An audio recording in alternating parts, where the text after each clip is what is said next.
اهلا بكم في فيديو جديد من سلسلة تعلم اساسيات تصميم شبكات ري اللاندسكيب. هنتكلم اليوم عن تحديد اقطار المواسير وانسب مسار لها داخل المسطح الاخضر، وكذلك هنعرف ازاي نحدد قطر المحبس. فلو مهتم تابع للنهاية. المرة اللي فاتت كنا اتكلمنا على حساب التوتال فلو، وحسبنا التوتال فلو بعد ما وزعنا الرشاشات، وكان اداني التوتال فلو بالحسابات بتاعتي اللي كنا عملناها 58 متر مكعب ساعة. وقلنا هنفترض ان مصدر المية اللي موجود عندي هو عبارة عن بيوفر تصرف في حدود 3 متر مكعب. فقلنا ان كمية المية اللي انا محتاجها من الرشاشات عندي اكبر من تصرف المصدر، وبالتالي هحتاج اقسم الى عدد من المحابس. وقسمنا 85% اللي هي التوتال فلو على تصرف المصدر 3 متر مكعب، فحسبنا ان احنا محتاجين محبسين لشبكة الري بالرش اللي موجودة عندي في المسطح ده. طيب النهاردة هنبتدي نحدد اماكن المحابس ومسار المواسير داخل القطعة اللي هتبتدي تغذي مجموعة الرشاشات، وهنبتدي نحدد ازاي بعمل المفتاح الخاص بالمحبس، وازاي بكتب التفاصيل والبيانات بتاعته داخل هذا المفتاح. طيب اول حاجة المسار بتاعي انا لازم يبقى عندي فيه خط رئيسي هيغذي مجموعة المحابس، ودايما لازم ناخد بالنا ان غرفة المحابس لازم تبقى جوه المسطح الاخضر مش خارج المسطح الاخضر. طيب الخط الرئيسي دايما هو خط المواسير اللي بينقل المية من مصدر المية لغاية المحابس. ده تعريف الخط الرئيسي عموما في شغلنا بعد كده ان شاء الله. طيب عشان اعمل خط رئيسي هنا مفروض احنا عاملين لاير للخط الرئيسي اهو باللون الازرق، وهنبتدي ناخد الخط بتاعنا. المسار بتاعي من اول هنا هتحرك في الاتجاه ده. طبعا انا بحاول اقلل المسار بتاعي خارج اطار الفيلا بقدر الامكان، ومع اول نقطة دخول ببتدي ادخل جوه الفيلا بتاعتي واتحرك داخل الفيلا. ويفضل ان هي منطقة يكون فيها بعيدا عن الانترلوك، ولو هعدي من تحت الانترلوك بعمل حاجة اسمها سليف، والسليف ده عبارة عن جراب بيمر من خلاله الخط، بحيث لو حصل عملية كسر او اي مشاكل اقدر اقطع من قبل منطقة الانترلوك ومن بعد منطقة الانترلوك، واشيل الماسورة المكسورة وابتدي ادكك الماسورة الجديدة. طيب انا دلوقتي ابتديت امشي المسار بتاعي لغاية ما دخلت الى منطقة المسطح الاخضر بتاعي. لحد هنا اقدر اقول ان المسار بتاعي ده هو مسار الخط الرئيسي بتاعي. طيب الخط ده مش ظاهر، انا عايز الخط ده يبقى ظاهر عندي بقدر الامكان. بعمل امر على الاوتوكاد اسمه بي اديت خلاص، وببتدي اقول له ان انا هختار اكتر من خط، وببتدي احدد الخطوط اللي انا عايز اعرض الخط شوية بحيث ان ابقى شايف كل التفاصيل. حددت الخطوط كلها، فباجي بعد كده بقول له انتر، بقول له انتر كمان مرة، فيجي يقول لي انت عايز تعمل ايه بالظبط. هقول له الويدث، هزود عرض الخط. هيقول لي طب عايز تزوده بمقدار قد ايه، فبكتب تحت هنا نجرب نقول مثلا 1/10. انتر، هلاقي الخط بتاعي بقى شكله مختلف واعرض وظاهر وواضح معايا تماما. طيب يبقى ده كده الخط الرئيسي. طب بعد الخط الرئيسي مفروض بتطلع معايا مجموعة المحابس. احنا قلنا ان المنطقة دي هيبقى فيها عدد 2 محبس. طيب عدد 2 محبس هيبتدوا يخرجوا من على الخط الرئيسي، وبالتالي انا عايز مفتاح للمحبس. انا مجهز مفتاح هنا للمحبس او رمز للمحبس. هاجي اقول هنا كوبي واحط المحبس الاول واحط المحبس التاني. طب ليه انا حاطط 2 محبس؟ لان احنا اتفقنا ان انا هيبقى عندي عدد 2 محبس من الحسابات بتاعة الفيديو الماضي. طيب ممكن نكمل الخط بتاعنا بحيث ان هو يبقى عندي هنا دخول وعندي هنا دخول. لازم اتعامل مع الديزاين بنفس الطريقة اللي هيتنفذ بيها، لازم كل التفاصيل اهتم بيها. طيب لو انا عايز الخط ده يبقى معايا عريض، يبقى تاني امر بي اديت انتر، وهحدد له الخطوط. ادي الخط الاول، هنقول الاول مالتيبلاي، حدد له الخطوط، انتر ويدث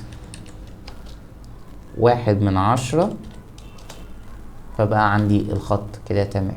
طيب انا كده بقى عندي 2 محبس وعايز احدد مسار المواسير بعد المحابس. طب هي المحابس دي هتبقى اقطارها قد ايه؟ تعالوا نبص هنا في جداول الاقطار دي، جدول اقطار المواسير وهنا جدول اقطار المحابس. هلاقي عندي انا المفروض التصرف بتاعي ما يزيدش عن 3 متر مكعب. مجموع التصرفات اللي في القطعة 5.58%، وبالتالي أنا عايز أقسمه على 2، فيبقى عندي تصرف المحبس الواحد في حدود 2.75 متر مكعب ساعة. طيب إيه الرينج اللي هيبقى موجود فيه المحبس؟ المحبس هيبقى موجود في رينج 3/4 بوصة. طيب 3/4 بوصة غير شائع الاستخدام مع شبكات الري، وغالبا الناس كلها بتبدأ من اول 1 بوصة، فخلينا ناخد الحد الادنى في المحابس هو 1 بوصة، وبالتالي هيبقى عندي محبسين، المحبس الواحد 1 بوصة. طب لو انا مثلا عندي التصرف بتاعي 10 متر مكعب، يبقى هيدخل في رينج 1.5 بوصة. التصرف بتاعي 20 متر مكعب، يبقى هيدخل في رينج 2 بوصة، وهكذا. فلازم الجداول دي تبقى متوفرة معاكم، بحيث ان انت وانت بتصمم يبقى معاك الجداول اللي بتناسب كل تصرف من التصرفات اللي هيخدمها المحبس. طيب يبقى احنا كده قلنا ان ده هيبقى 1 بوصة وده برضه هيبقى 1 بوصة، لان في جميع الاحوال عمر ما التصرف هيزيد داخل المحبس الواحد عن 3 متر مكعب ساعة. طيب بعد كده هبتدي اشوف المسارات الداخلية. هعمل المسارات الداخلية بتاعتي ازاي؟ هنيجي نشتغل هنا على الماسورة، احنا عاملين لاير بايب 32 ملي، وخلينا نخليها داش لاين. طيب تعالوا نبص بقى هنا كده على المسار بتاعي. المسار بتاعي بتاع المواسير لازم لما اجي اعمل المسار احدد المسار بتاعي بالطريقة اللي تناسب عملية التنفيذ. لازم شكل انحناءات الخط تناسب الوصلات اللي موجودة عندي في السوق، وبالتالي لازم وانت بتصمم يكون عندك حساسية التعامل مع المستلزمات شبكات الري اللي موجودة في السوق، وتهتم جدا بالتفاصيل دي، لان اللوحة بتاعتك هياخدها مهندس موقع هيبتدي يصمم وهيبتدي ينفذ اللي انت صممته، وبالتالي لازم تبقى الامور كلها مضبوطة وكل الامور تمام. طيب تعالوا بقى هنا كده نمد الخطوط بتاعتنا. ادي ده خط. خلينا نشتغل على المحبس الاول ده. اقدر اجي هنا هطلع واتحرك في الاتجاه ده.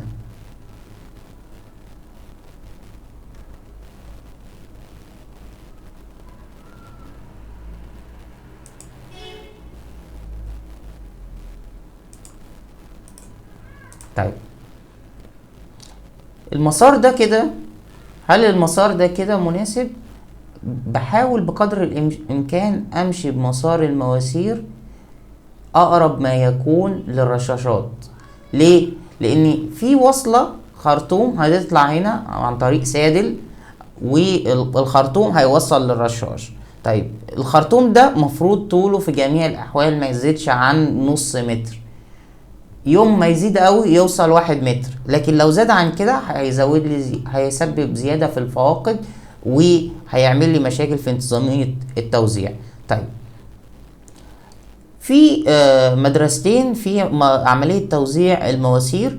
مدرسة ممكن يوصل الماسورة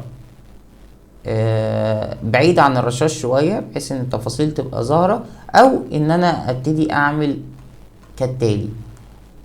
هبتدي هنا اعمل خط جديد،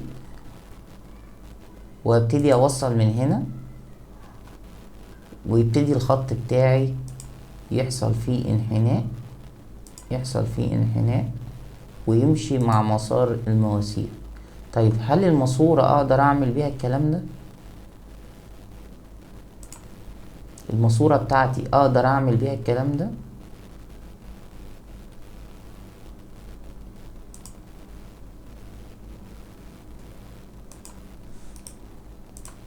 بالشكل ده كده. الماسورة ال 32 ملي هي ماسورة مرنة.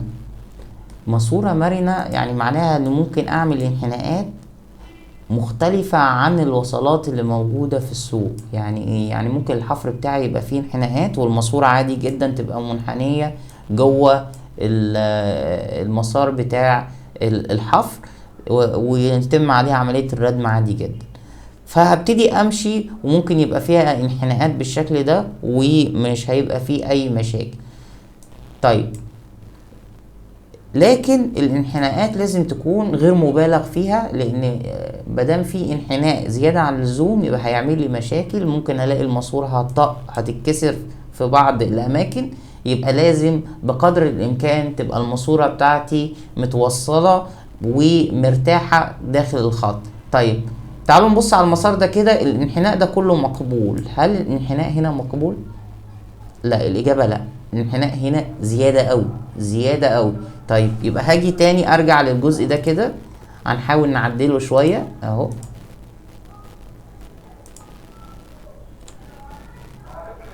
كده، بقى الوضع مقبول. طيب نلغي بقى ده كده، نلغي ده كده،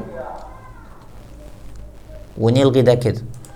طيب احنا المفروض ان احنا هنعمل مسار المواسير يبقى متناسب مع انه لا يزيد عن 3 متر مكعب ميه. طب انا كده خدت كام متر مكعب ميه؟ تعالوا نزود، لان احنا تقريبا عايزين نص الرشاشات، وانا عندي هنا كمية رشاشات كبيرة، فناخد جزء كمان من هنا. نقدر ناخد وصلة من هنا كده، واغذي الرشاش اللي موجود في النص ده. طيب اقدر برضو اخد وصلة هنا كده، ريبيت لاين، واغذي مجموعة الرشاشات اللي موجودة هنا.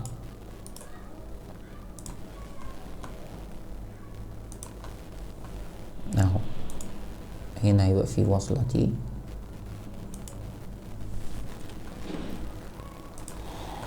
وهنا هيبقى فيه وصلة تي.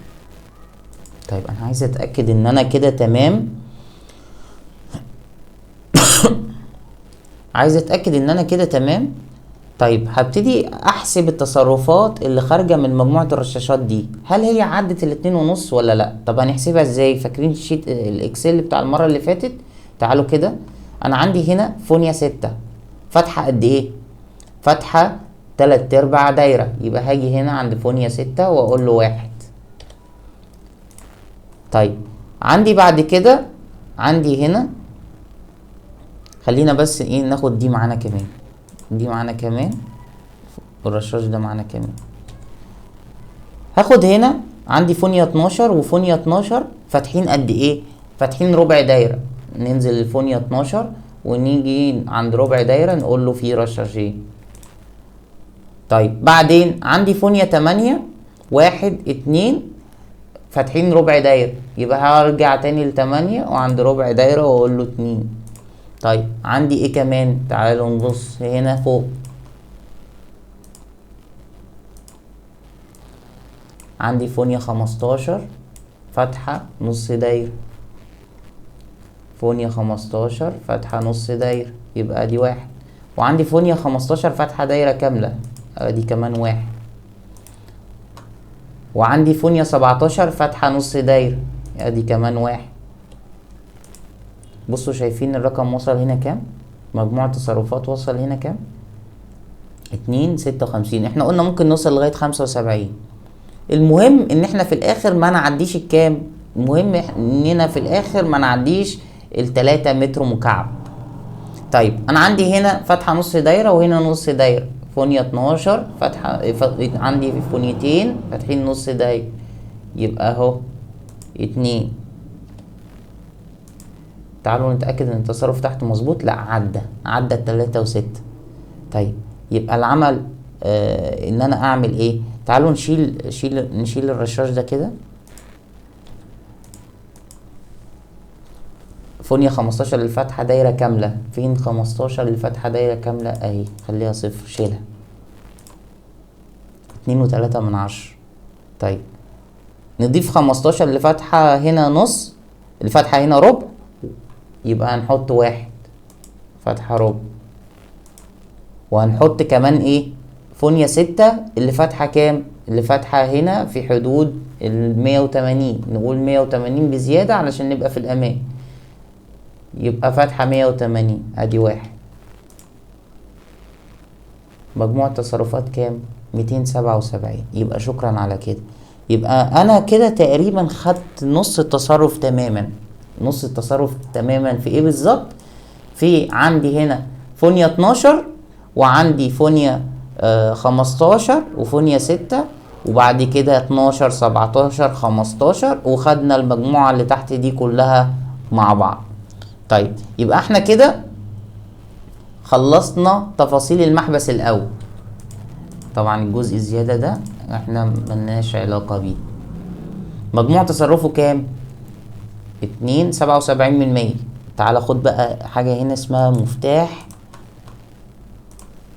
المحبس، وهنيجي جنبه كده، نيجي جنبه كده هنا ونكتب، نسميه سبراي 1، والقطر بتاعه 1 بوصة. اما التصرف اللي خارج منه 2.77. طب هنا الرقم ده كبير شوية، هنعمل سكيل وابتدي اصغر الرقم بتاعي بحيث يبقى مناسب جوه.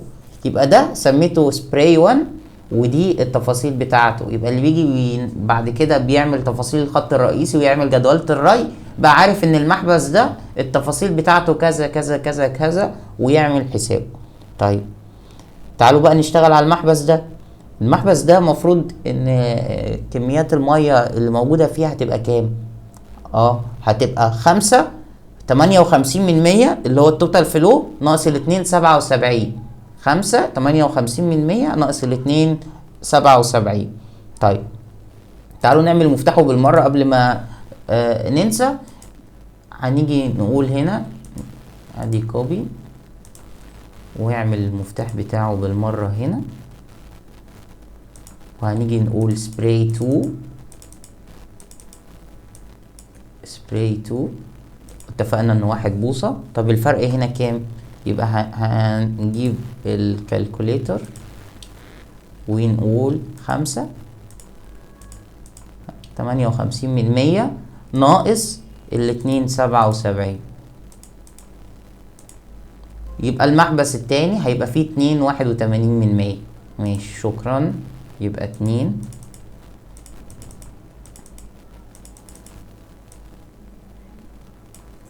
8 1. يبقى كده انا خلصت المفتاح بتاع المحبس التاني قبل ما ارسم التفاصيل بتاعته. طب تعالوا نشوف بقى المسار المناسب بتاعه عامل ازاي.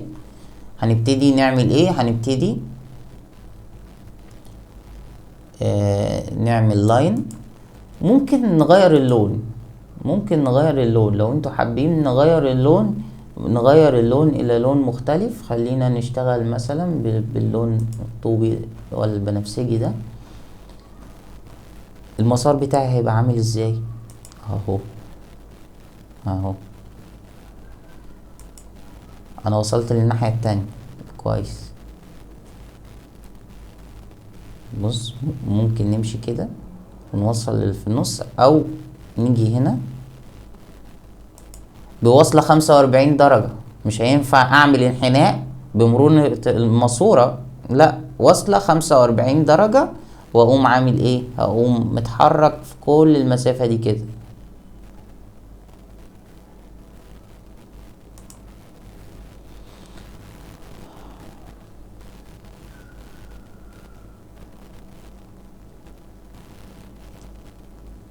ممكن اجي هنا وادي وصلة 45 تاني، واجي هنا او مدي 90. خلينا نحرك كده، هاجي هنا او مدي 90، ثم 90 ثم 90.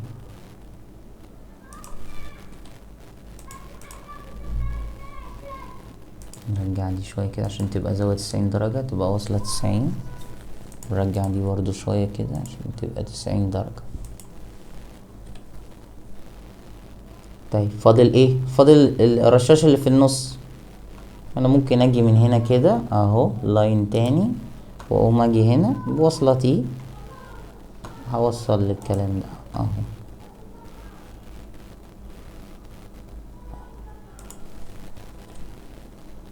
شايفين المسار بقى عامل ازاي؟ طب تعالوا نوضحه. هنوضحه ازاي؟ بالامر بي اديت مالتيبلاي، واحدد كل الخطوط اهو اهو. خلاص احنا المفروض عرفنا كده الامر ده فايدته ايه.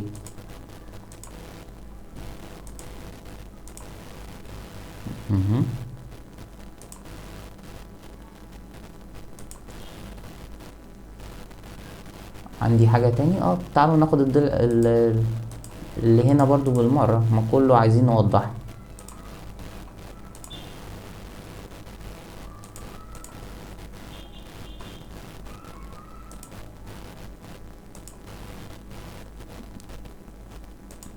حلو اوي. خلصت كده اقوم قايل انتر الويدث، وقلنا ممكن نخليه اقل من شوية من الخط الرئيسي، خليه مثلا 7%. ادي ده المسار بتاعي. المسار بتاعي ده كده اللي هيخدم القطعة بالكامل. ادي المحبس S1 سبراي 1 هيخدم المنطقة دي وحددنا مجموعة تصرفات، والمحبس S2 وهيخدم المنطقة دي وحددنا مجموعة تصرفات بتاعت الرشاشات اللي موجودة عليه. طيب هي اقطار المواسير دي كام بالظبط؟ عشان اعرف اقطار المواسير دي كام بالظبط لازم ابص في جدول اقطار المواسير.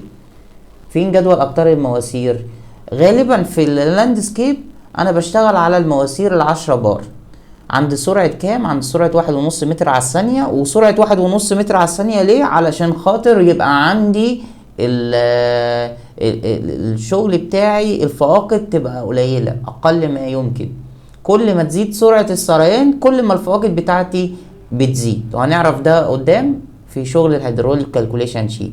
طيب انا عندي الماسورة ليها قطر خارجي، ليها سمك، ليها قطر داخلي. طب لما باجي اشتري الماسورة بشتريها على ايه؟ بشتريها على القطر الخارجي 32 ملي، 40، 50، 63، 75 وهكذا.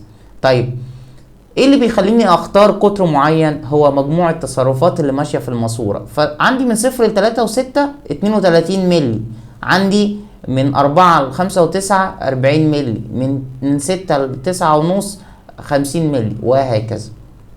طبعا الاقطار في اكبر من 200 ملي على حسب الاستخدام بتاعك وكميات المية وعلى حسب حجم المشروع بتاعك. طيب احنا شغلنا ده كله ما زادش عن 3 متر مكعب، يبقى الماسورة بتاعتي 32 ملي. طيب هاجي كده اقول تكست من سيمبل هقول له دايمتر فاي. قال لك فاي 32. خد بقى الكلام ده موف وحط لي هنا عند الماسورة هنا فاي 32. خد كوبي. لازم اللي بينفذ يلاقي كل المعلومات حاضرة معاه، ما يقعدش يدور. اللوحة بتتكلم عن نفسها، بتقول كل التفاصيل، ما سيبش حاجة للصدفة. طيب نفس الكلام خلينا ناخد الكلام ده كده ادي كوبي ونحطه هنا، بس خلينا ايه نخلي اللون نرجعه الاصل باي لاير. وخد هنا كوبي، خد هنا كوبي، خد هنا كوبي، خد هنا كوبي مثلا. يبقى كده كل التفاصيل بتاعتك اللي موجودة في اللوحة بتقول لك كل تفاصيل شبكة الري. طيب شفت توزيع المواسير قد ايه؟ توزيع المواسير زي توزيع الرشاشات، بنحاول نخلي اللي بيمر بالمنتصف هو اقل ما يمكن. بحاول اتحرك الى جوار الجدار او جوار الجوانب بتاعة المسطح الاخضر، ما اتحركش من النص، لان لو ماسورة في النص واتكسرت هتبوظ لي المسطح الاخضر. فانا بحاول أأمن المسطح الاخضر بقدر الامكان. ثانيا زي ما قلنا لازم كل التفاصيل تبقى موجودة على الرسم، ما تسيبش حاجة للصدفة، وده من ضمن اساسيات ومن ضمن الحاجات اللي لازم تلتزم بيها وانت بتعمل تصميم. ارجو ان يكون فكرة توزيع المواسير، تحديد اقطار المواسير، تحديد اقطار المحابس، مفتاح المحبس، ازاي اعرف التصرف بتاع كل محبس، تكون الفكرة وصلت وتكونوا استفدتوا. وبشكركم شكرا جزيلا، والسلام عليكم ورحمة الله وبركاته.